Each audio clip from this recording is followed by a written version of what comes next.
The Pacific Ocean was not a body of water. It was a gray, heaving landscape of kinetic energy that wanted to swallow the USS Hornet whole. It was April 18, 1942. The time was 6 o'clock. Lieutenant Thomas Tex Holloway, a navigator for the 17th Bombardment. Group stood on the flight deck, his boots fighting for purchase on the slick, oil-stained steel. The wind was a physical assault, a gale tearing the tops off the 30-foot swells and flinging them as freezing spray across the deck. His normal was the mathematics of impossibility. For 2 weeks, since the USS Hornet had left Alameda, Holloway's world had shrunk to a slide rule, a sheaf of charts, and the terrifying reality of the 16 B-25 Mitchell bombers lashed to the carrier's deck.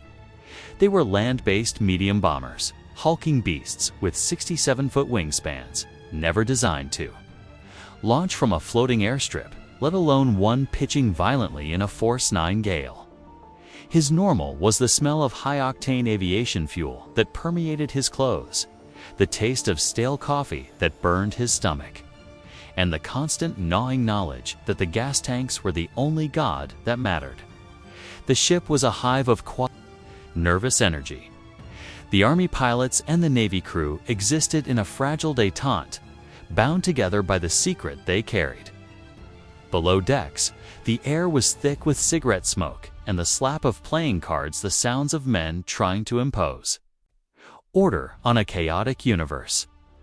Holloway had spent the last 3 nights staring at the ceiling of his bunk, listening to the groaning of the ship's bulkheads, running the numbers in his head. Weight of the plane, 31,000 pounds. Runway length, 467 feet. Wind speed, 40 knots. Fuel consumption, 75 gallons per hour. The equation always ended in a question mark. He walked past the lead plane, where Lieutenant Colonel James Doolittle was conferring with the ship's launch officer.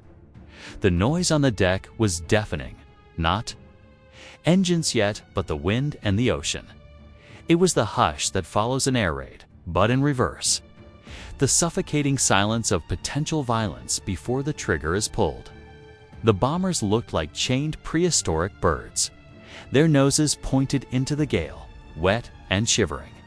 Holloway found his pilot, Captain Brick Holstrom, checking the nose gear of their plane, the whirling dervish. Brick looked tired. We all looked tired. The fatigue was a fine grit in the eyes. Weather's getting worse, Tex, Brick shouted over the wind. Naval meteorology says we're heading into a front. Good cover, Holloway yelled back. Clouds mean they can't see us. Clouds mean I can't see the horizon to level off. Brick grunted. They were supposed to be the machinery of survival, the tip of the spear that would pierce the heart of the Japanese Empire. But right now, they felt like cargo. The plan was precise sail to within 400 miles of the Japanese coast. Launch at dusk. Bomb Tokyo, Yokohama, Kobe at night. Recover in China by morning. It was a plan built on stealth and darkness. Then came the disturbance. It wasn't a radar blip. It wasn't a scream. It was a sound that shouldn't have been there. Holloway was in the briefing room, grabbing a final cup of coffee when the ship's klaxon shattered the morning routine. Googa, Goga. General quarters. General quarters. All hands, man, your battle stations. The voice on the squawk box was tight-clipped. Holloway ran to the nearest porthole. He saw the cruiser Nashville sailing off their flank, suddenly heel over, her guns slewing around. A flash of orange light erupted from the Nashville's batteries. Boom, then he saw it. A speck in the gray waste of the ocean. A Japanese picket boat, the Nito Maru. No, 23. A small, insignificant fishing trawler, bristling with antennas. It was 7:38. They were 650 miles.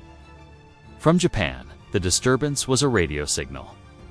The picket boat hadn't just been spotted, it had transmitted. A coded burst of static sent screaming back to Tokyo. before the Nashville shells turned the trawler into driftwood. The convoy that never arrives was the night. The plan relied on launching 400 miles out under the cloak of darkness. That darkness, that safety, that fuel margin was gone. The Japanese knew they were coming. The element of surprise, the only armor they had just evaporated. Holloway felt the deck tilt as the Hornet turned into the wind. The loudspeaker crackled again. This time, it was Doolittle's voice. "Army pilots, man your planes." The order was a physical blow.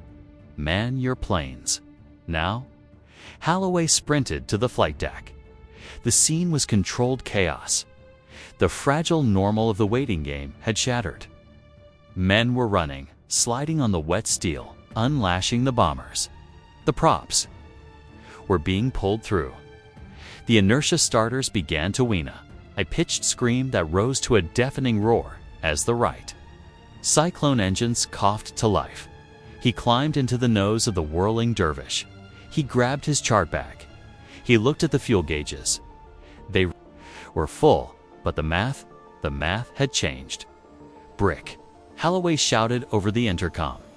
"We're launching early. We're 650 miles out. That's 250 miles further than the plan." "I know, Tex."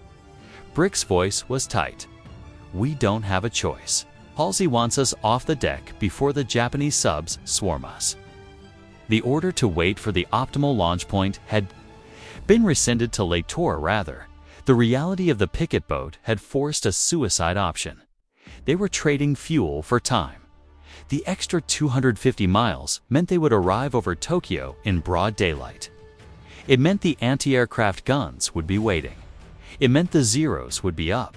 And worst of all, it meant they wouldn't reach the safe airfields in China. The convoy of fuel they needed to reach Chucho was gone. They were flying into a tang dry. Dead end. Holloway looked out the plexiglass nose. Doolittle's plane was lining up. The carrier was pitching violently. The bow dropped 30 feet into a trough, then smashed upward, creating a spray of white water that washed over the flight deck. To launch a bomber, you need speed. To get speed, you need runway. Doolittle had 467 feet. Holloway watched, holding his breath. Doolittle revved his engines to full power. The B-25 shook against the wheel chocks, vibrating like a trapped animal. The noise was a continuous, earth-shaking roar. The flag dropped. Doolittle released the brakes. The bomber surged forward. It looked painfully slow. The wind battered it. The left wing dipped. Holloway watched the main wheels. They were sluggish. The carrier's bow dropped into another trough. The runway was effectively tilting downhill. Doolittle gunned it. He reached the edge of the deck. He wasn't flying. He was falling. The B-25 dropped below the level of the deck. Holloway gasped. For a second, he thought the mission was over before it began a splash of aluminum and fire in the sea. But then, the Hornet's bow rose on the next swell, and Doolittle pulled back on the stick. The bomber lurched upward, clawing at the air, its props churning the spray. It hung there, stalling, defying gravity, before the lift finally caught the wings. He was away. "One away," Brick shouted. "We're next but one." The machinery of survival was now just an engine and a prayer. Holloway checked his maps. He drew a new line. It didn't end at an airfield. It ended in the mountains of China, in the dark. "Tex." "Give me the heading," Brick said. 270 degrees, Brick, straight west. Until the gas runs out. The whirling dervish taxied into position. The deck crew hooked up the holdback bar. Holloway felt the vibration in his teeth. The rain lashed against the glass. He looked at the man on the deck, a Navy kid in a yellow jersey, soaked to the bone, giving the signal. The engines roared.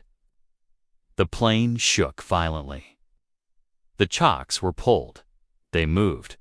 The acceleration pushed Holloway back into his seat. He watched the steel deck blur. The island's superstructure flashed by on the right, dangerously close. The end of the deck rushed toward them. The whitecaps of the Pacific looked angry, hard as concrete. Lift. Lift, you bastard. They hit the ramp, the stomach dropping. Sensation of weightlessness. The slap of the wind, and then the heavy, groaning feeling of the wings taking the load. They were airborne. Barely Holloway looked down. The waves were 10 feet below the glass. They skimmed the water, fighting for altitude, the engines screaming at redline. He looked back. The USS Hornet was already receding into the mist, a gray, steel island that was no longer their home. They were alone. 16 planes in a sky that stretched forever. He watched the horizon burning red and thought. It was the dawn till he realized the sun was still hours away. No, wait. He checked his watch. It was morning. The red glow wasn't the sun. It was the adrenaline bleeding into his vision. The physiological reaction to the realization that they were flying dead men's planes. The factual disturbance. The radio signal from the picket boat had sealed their fate. There was no turning back. There was no radio silence to protect. It was only the hum of the engines and the long, lonely road to Tokyo. Holloway opened his logbook. His hand shook as he wrote the first entry. 8:20, airborne, fuel critical. Target ETA, 12 o'clock, probability of return, 0. He looked out at the vast, empty ocean. The tension wasn't a spike of fear. It was a slow, suffocating pressure. They had launched into the teeth of the enemy, stripped of their cover, stripped of their range. The only thing left was the mission. Navigator 2 pilot, Holloway said. His voice steady, masking the terror. Course set. Let's go wake them up. As the B-25 climbed into the overcast sky, Holloway realized that the confusion and fatigue of the morning had been replaced by a singular, icy clarity. The instability of human judgment, the decision to launch early, had removed all the variables. There were no more choices to make. There was only the target and the inevitable silence.